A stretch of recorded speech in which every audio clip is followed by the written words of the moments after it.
गुरु विष्णु गुरुदेवो महेश्वरः गुरु साक्षात् परं ब्रह्म तस्मै श्री गुरुवे नमः। अखण्डमण्डलाकारं व्याप्तं येन चराचरं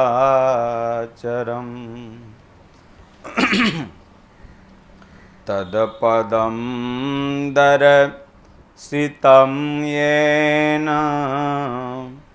तस्मै श्री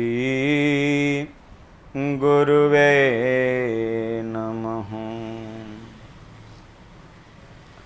मोसमदीननदीनहित तुम समान रघुबीर अस विचारी रघुवंशमणि हरहु विषम भवभीर जेहि विधि होहि नाथ हित मोरा करहु सो बेगी दास मैं तोरा जा पर कृपा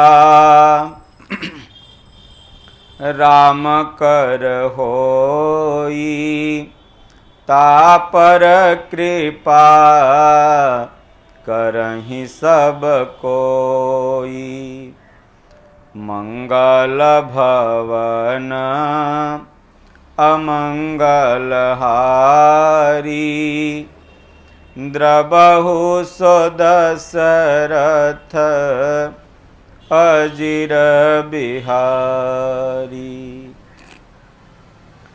बिनु छल विश्व नाथ पद नेहु राम भगत कर लक्षण एहु।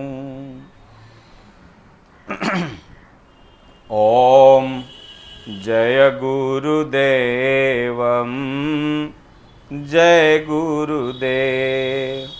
ओम जय सिया राम जय जय सिया राम। सिया राम मय सब जग जानी करहूँ प्रणाम जोरी जुग पानी। सो सुख करम धर्म जारी जाऊ जहान राम पद पंकज भाऊ। जोग कुजोग ज्ञान अज्ञानु जहान राम प्रेम परधानु। बोलो जय गुरुदेवं जय गुरुदेव। जय गुरुपदया भुजय अनुरागी ते लोकहूँ बे दाहूँ बड़ भागी। पापी हूँ जाकर नाम सुमिरी हैं सुमिरी भव सागर तरी हैं। कलिजुग केवल नामयधारा। सुमिरे सुमिरि नर उतरहि पारा। बोलो जय सिया राम, जय जय सिया राम। बिनु सतसंग विवेक न होई, राम कृपा बिनु सुलभ न सोई। राम कथा के तेई अधिकारी, जिन कहूँ सतसंगति अति प्यारी। राम कथा कली बिटप कुठारी, सादर सुनु गिरी राजकुमारी।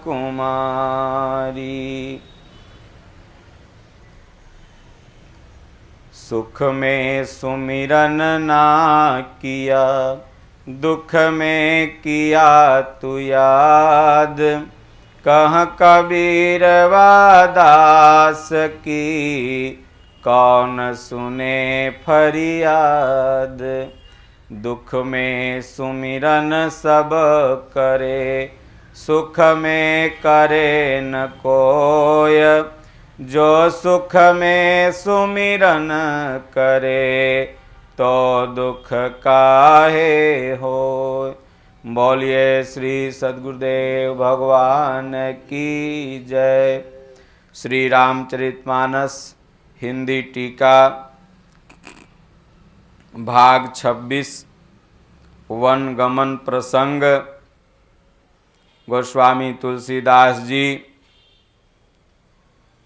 श्री रामचरितमानस में कह रहे हैं कि जब भगवान वन को जाने लगे तो सभी अवधवासी संताप में दुख के मारे विचलित से हो गए। उन लोगों के विषम वियोग का वर्णन नहीं किया जा सकता। 14 साल की अवधि आशा से ही वे प्राणों को रख रहे हैं कि भगवान कम से कम 14 वर्ष बाद आएंगे तो सही।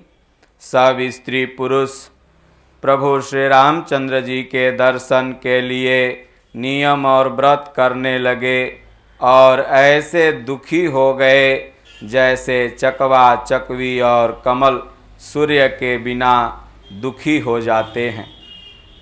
माता जानकी और मंत्री सहित दोनों भाई श्रृंगवेरपुर जा पहुँचे। वहाँ गंगा जी को देखकर प्रभु श्री राम जी रथ से उतर पड़े और बड़े हर्ष के साथ उन्होंने दंडवत प्रणाम किया। लक्ष्मण जी, सुमंत्र और माता सीता जी ने भी प्रणाम किया। सबके साथ प्रभु श्री रामचंद्र जी ने सुख पाया। गंगा जी समस्त आनंद मंगलों की मूल हैं। वे सब सुखों की करने वाली और सब पीड़ाओं को हरने वाली हैं। अनेक कथा प्रसंग कहते हुए प्रभु श्री रामचंद्र जी गंगा जी की तरंगों को देख रहे हैं। उन्होंने मंत्री को, छोटे भाई लक्ष्मण जी को और प्रिया सीता जी को देव नदी गंगा जी की बड़ी महिमा सुनाई। इसके बाद सबने स्नान किया, जिससे मार्ग का सारा श्रम थकावट दूर हो गई और पवित्र जल पीते ही मन प्रसन्न हो गया। जिनके स्मरण मात्र से बार बार जन्मने और मरने का महान भ्रम मिट जाता है, महान श्रम दूर हो जाता है, उनको श्रम होना यह केवल लौकिक व्यवहार अर्थात नर लीला है। भला भगवान भी कहीं दुखी होते हैं? ऐसा कुछ नहीं। वो केवल नर लीला कर रहे हैं। शुद्ध प्रकृति जन्य त्रिगुणों से रहित, माया से अतीत, दिव्य मंगल विग्रह सच्चिदानंद स्कंद स्वरूप सूर्य कुल के ध्वजारूप भगवान श्री रामचंद्र जी मनुष्यों के सदृश ऐसे चरित्र करते हैं जो संसार रूपी समुद्र के पार उतरने के लिए पुलक के समान है। जब निषाद राज गुह ने यह खबर पाई तब आनंदित होकर उसने अपने प्रियजनों और भाई बंधुओं को बुला लिया और भेंट देने के लिए फल मूल कंद और उन्हें भारों अर्थात बहंगियों में भरकर मिलने के लिए चला। उसके हृदय में हर्ष का पार नहीं था, अर्थात वह बहुत ही प्रसन्न था। दंडवत करके भेंट सामने रखकर वह अत्यंत प्रेम से प्रभु को देखने लगा। श्री रघुनाथ जी ने स्वाभाविक स्नेह के वश होकर उसे अपने पास बैठाकर कुशल पूछी। निषाद राज ने उत्तर दिया, हे नाथ, आपके चरण कमलों के दर्शन से ही कुशल है। आपके चरण अरविंदों के दर्शन कर आज मैं भाग्यवान पुरुषों की गिनती में आ गया। हे देव, यह पृथ्वी, धन और घर सब आपका है। मैं तो परिवार सहित आपका एक छोटा सा सेवक हूँ। अब कृपा करके पुर अर्थात श्रृंगवेरपुर में पधारिए और इस दास की प्रतिष्ठा बढ़ाइए, जिससे सब लोग मेरे भाग्य की बड़ाई करें। प्रभु श्री रामचंद्र जी ने कहा, हे सुजन सखा, तुमने जो कुछ कहा वह सब सत्य है, परंतु पिताजी ने मुझको और ही आज्ञा दी है। उनके अनुसार मुझे 14 वर्ष तक मुनियों का व्रत और वेश धारण कर और मुनियों के योग्य आहार करते हुए जंगल में ही रहना होगा। गांव के भीतर निवास करना उचित नहीं है। यह सुनकर निषाद राज को बड़ा दुख हुआ। प्रभु श्री राम जी लक्ष्मण और माता जानकी के रूप को देखकर गांव के स्त्री पुरुष प्रेम के साथ चर्चा करते हैं। कोई कहती है, हे सखी, कहो तो वे माता पिता कैसे हैं जिन्होंने ऐसे सुंदर सुकुमार बालकों को वन में भेज दिया। कोई एक कहती है, राजा ने अच्छा ही किया, इसी बहाने हमें भी ब्रह्मा ने नेत्रों का लाभ दिया। तब निषाद राज ने हृदय में अनुमान किया तो अशोक के पेड़ों को अर्थात उनके ठहरने के लिए मनोहर समझा। उसने प्रभु श्री रघुनाथ जी को ले जाकर वह स्थान दिखाया। प्रभु श्री रामचंद्र जी ने देखकर कहा कि यह सब प्रकार से सुंदर है। पूर्ववासी लोग जोहार वंदना करके अपने अपने घर लौट आए। प्रभु श्री रामचंद्र जी संध्या करने पधारे। निषाद राज ने इसी बीच कुश और कोमल के पत्तों की सुंदर साथरी सजाकर बिछा दी और पवित्र मीठे कोमल देख देख कर दोनों में भर भर के पत्तलों में भर भर के पानी रख दिया अथवा अपने हाथ से फल मूल दोनों भरकर रख दिए। माता जानकी, सुमंत्र जी और भाई लक्ष्मण सहित कंद मूल फल खाकर रकुल शिरोमणि प्रभु श्री रामचंद्र जी विश्राम करने लगे। भाई लक्ष्मण उनके पैर दबाने लगे। फिर प्रभु श्री रामचंद्र जी सोते जानकर प्रभु श्री रामचंद्र जी को सोते हुए जानकर लक्ष्मण जी उठे और कोमल वाणी से मंत्री सुमंत्र जी को सोने के लिए कहकर वहाँ से कुछ दूर पर धनुष बाण से सजकर वीरासन में बैठकर जागने अर्थात पहरा देने लगे। निषाद राज ने विश्वास पात्र पहरेदारों को बुलाकर अत्यंत प्रेम से जगह जगह नियुक्त कर दिया और आप कमर में तरकस बांधकर धनुष बाण चढ़ाकर लक्ष्मण जी के पास जा बैठे। प्रभु को जमीन पर सोते देखकर प्रेमवश निषाद राज के हृदय में विषाद हो गया। उसका शरीर पुलकित हो गया और नेत्रों में प्रेमाश्रुओं का जल भर आया। प्रेम सहित लक्ष्मण जी से वचन कहने लगे, महाराज दशरथ जी का महल तो स्वभाव से ही सुंदर है, इंद्र भवन भी जिसकी समानता नहीं पा सकता। उसमें सुंदर मणियों के रचे चौबारे, छत के ऊपर बंगले हैं।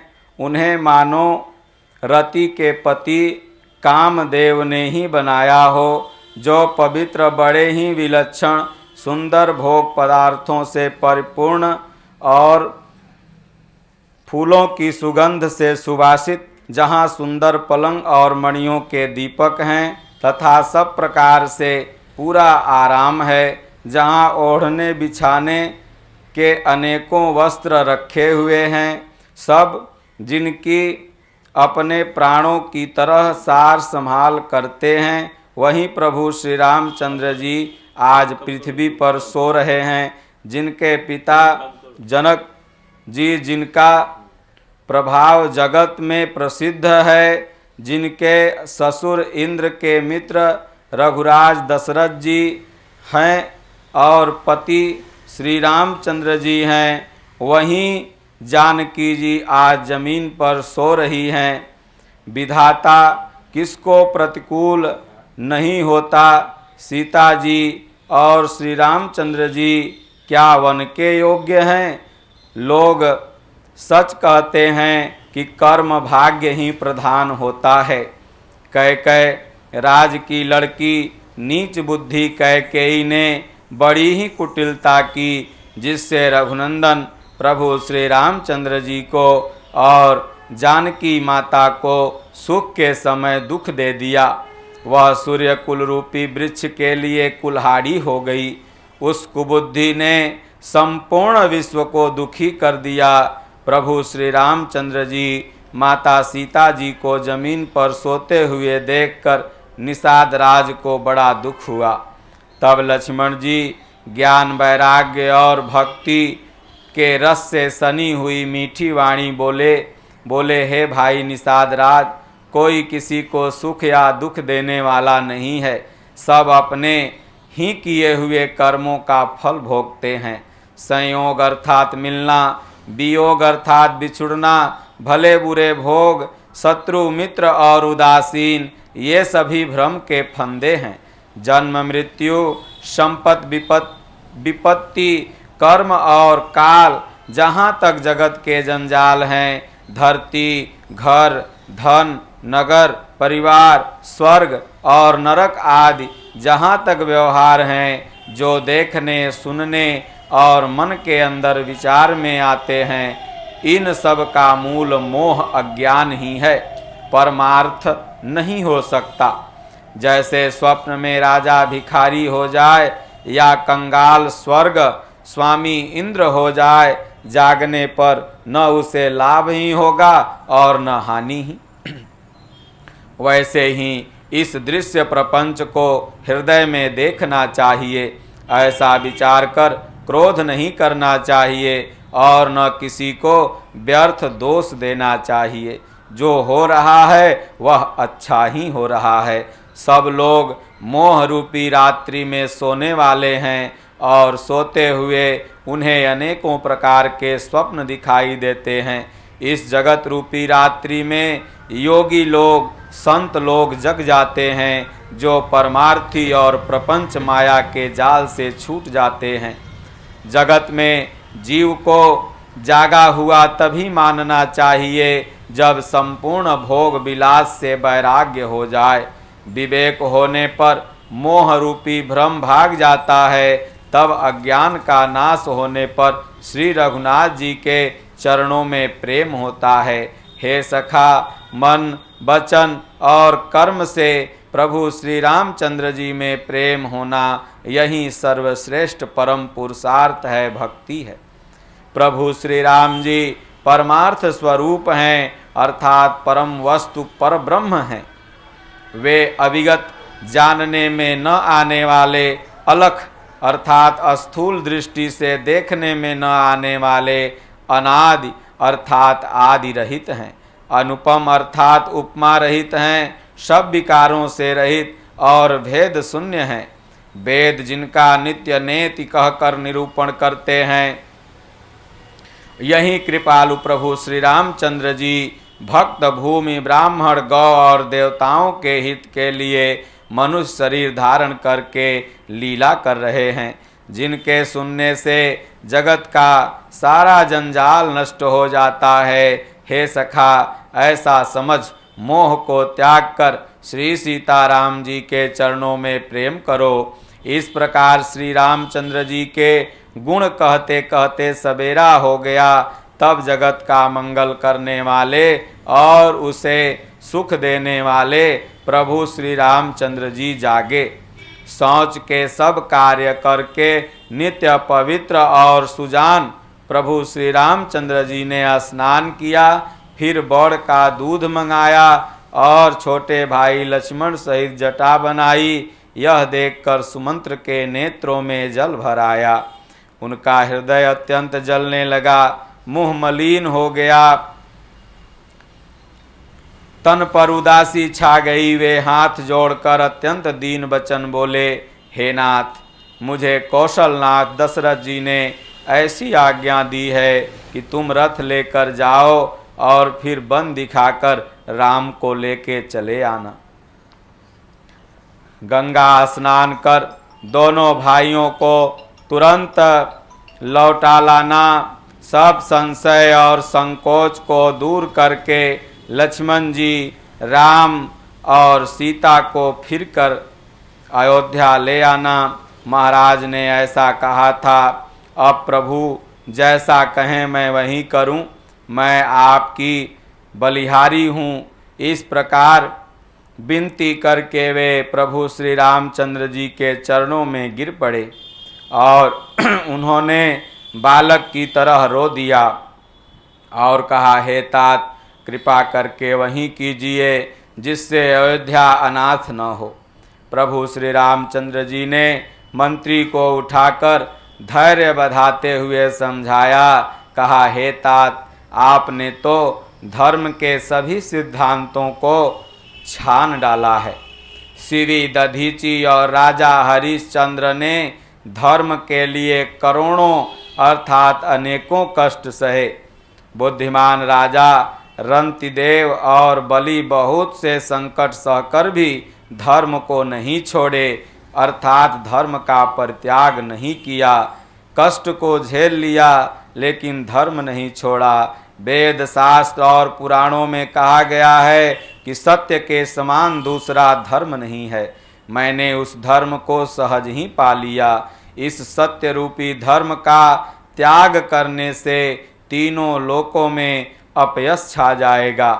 प्रतिष्ठित पुरुष के लिए, सम्मानित पुरुष के लिए अपयश प्राप्ति करोड़ों मृत्यु के समान भीषण संताप देने वाली है। हे तात, मैं आपसे अधिक क्या कहूँ, लौटकर उत्तर देने में भी पाप का भागी होता हूँ। आप जाकर पिताजी के चरण पकड़कर करोड़ों नमस्कार के साथ हाथ जोड़कर विनती करके कहिएगा कि हे तात, आप मेरी किसी बात की चिंता न करें, आप भी पिता के समान ही मेरे बड़े हितैषी हैं। हे तात, मैं हाथ जोड़कर आपसे विनती करता हूँ कि आपका भी सब प्रकार से वही कर्तव्य है जिसमें पिताजी हम लोगों को सोच के याद करके दुख न पावें। श्री रघुनाथ जी और सुमंत्र का यह संवाद सुनकर निषाद राज कुटुंबियों सहित व्याकुल हो गया। फिर लक्ष्मण जी ने कुछ कड़वी बात कही, सो प्रभु श्री रामचंद्र जी ने उसे अनुचित जानकर निषाद राज को अपनी सौगंध देकर कहा, हे सुमंत्र जी, सुमंत्र को अपनी सौगंध देकर के कहा, हे सुमंत्र, आप जाकर लक्ष्मण का यह संदेश किसी से न कहना। सुमंत्र ने फिर राजा का संदेश कहा। और सीता वन के क्लेश न सह सकेंगी। अतएव जिस तरह सीता अयोध्या लौट आवें, तुमको और श्री रामचंद्र जी को वही उपाय करना चाहिए, नहीं तो बिल्कुल ही बिना सहारे का होकर वैसे ही नहीं जाऊंगा जैसे बिना जल के मछली नहीं जाती। सीता के मायके अर्थात पिता के घर तथा ससुराल में सब सुख है, जब जहाँ मन करेगा वहीं जा कर के रहेगी और उसका 14 बरस इसी तरह कट जाएगा। राजा ने जिस तरह जिस दीनता और प्रेम से विनती की है, वह दीनता और प्रेम कहा नहीं जा सकता। कृपा निधान प्रभु श्री रामचंद्र जी ने पिता का संदेश सुनकर माता सीता को करोड़ों अर्थात अनेकों प्रकार की सीख दी। उन्होंने कहा, जो तुम घर लौट जाओ तो सास ससुर गुरु प्रियजन एवं कुटुंबी सबकी चिंता मिट जाएगी। पति के वचन सुनकर जानकी जी कहती हैं, हे प्राणपति, हे परम स्नेही, सुनिए। हे भगवान, आप करुणामय और परम ज्ञानी हैं, कृपा करके विचार तो कीजिए। शरीर को छोड़कर छाया अर्थात परछाई क्या अलग हो सकती है? सूर्य की प्रभा अर्थात सूर्य की किरणें क्या सूर्य को छोड़ के अलग रह सकती हैं? और चंद्रमा की चांदनी क्या चंद्रमा से अलग रह सकती है? इस प्रकार पति को प्रेममयी विनती सुनकर सीता जी मंत्री से सुहावनी वाणी में कहने लगी कि आप मेरे पिताजी और ससुर जी के समान मेरा हित करने वाले हैं। आपको मैं बदले में उत्तर देती हूँ, यह बहुत अनुचित है, लेकिन देना पड़ रहा है।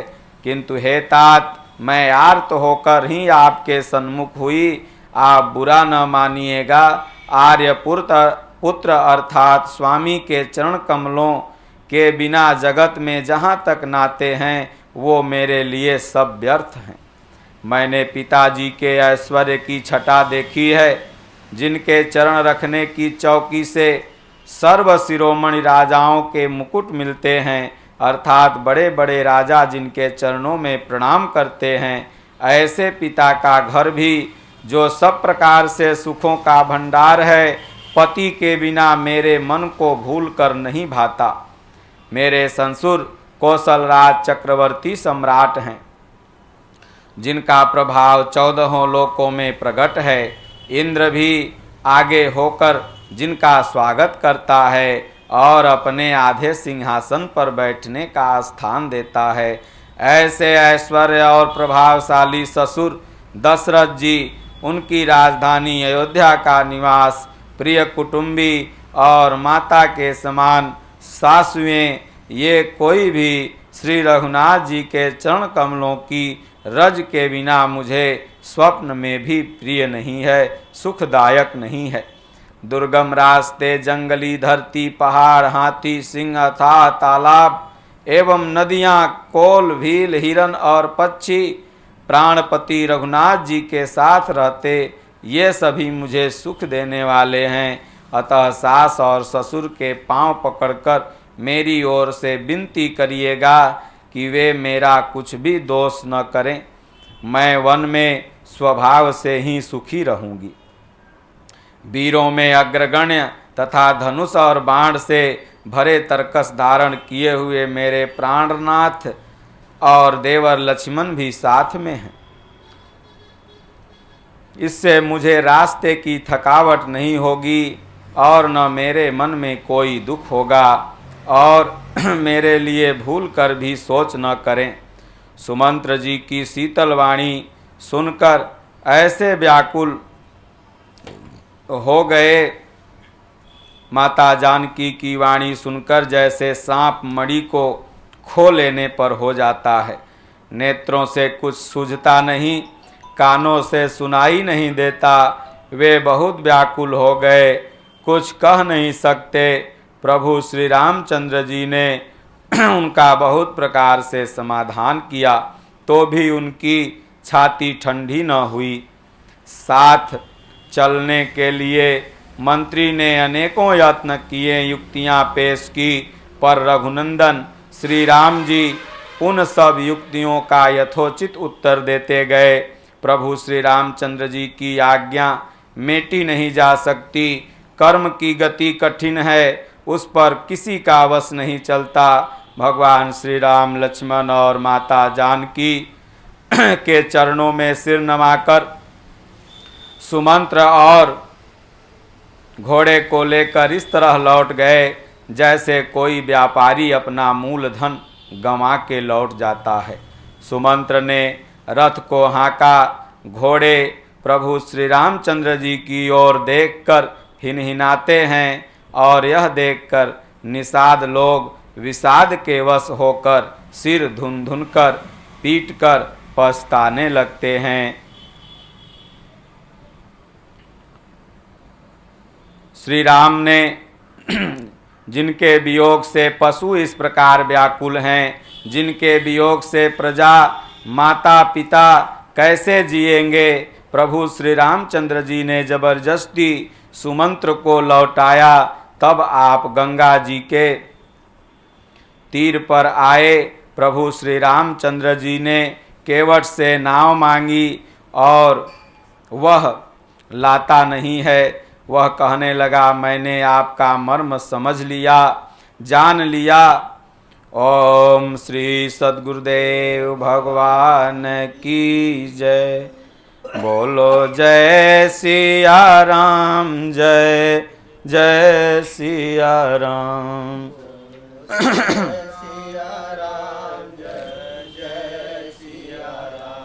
बोलो जय गुरुदेवम, जय गुरुदेव।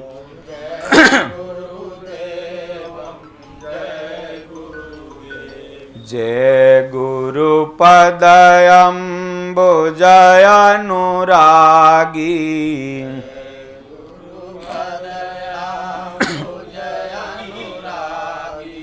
ते लोकहूँ बेदहूँ बड़ भागी।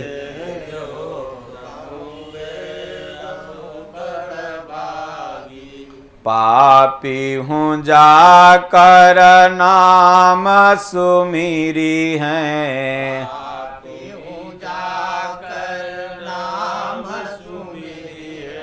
सुमिरी सुमिरी भव सागर तरी हैं।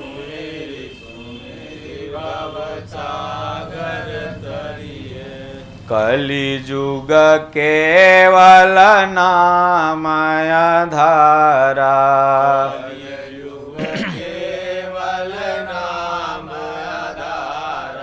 सुमिरी सुमिरी नर उतरहि पारा।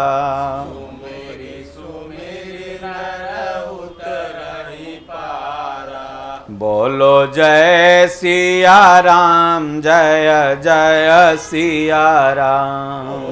जय सिया राम, जय जय सिया राम। बोलिए श्री सद्गुरुदेव भगवान की जय। हरि ओम। शांति शांति शांति।